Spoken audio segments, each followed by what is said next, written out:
Les gars, arrêtez de mentir sur vos CV, s'il vous plaît. Arrêtez de mentir. Bon, l'heure est très grave. Je sors d'un entretien, d'où la contrevent.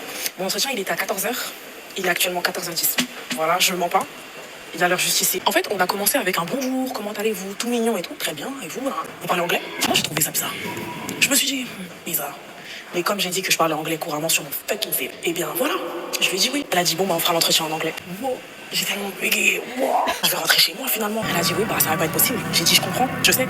Dommage, morale de l'histoire, mentir c'est pas bon. En vrai, la honte les gars, la honte, j'ai chaud.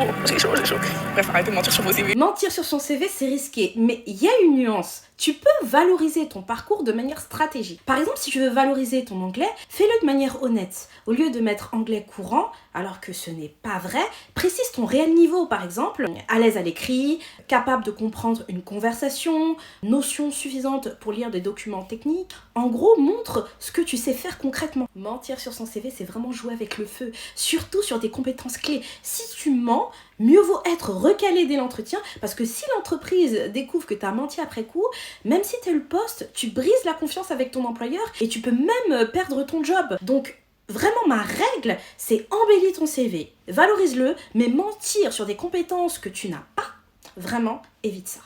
Et puis, si tu sais que tu as des points faibles, comme une langue ou une compétence technique, commence à te former. Montre que tu es en train d'apprendre. Sur ton CV, parle de cette formation que tu es en train de faire ou de cette compétence que tu es en train d'apprendre. Parce qu'un recruteur appréciera toujours un candidat en progression plutôt qu'un menteur. Dis-moi ce que toi tu en penses. Est-ce que tu as déjà menti sur ton CV? Et si oui, est-ce que ça t'a mis dans une situation compliquée? Partage avec nous ton expérience. Si tu souhaites être accompagné pour préparer tes entretiens, tu peux t'inscrire à mon accompagnement. Je suis Mama Job, ton job et ton succès.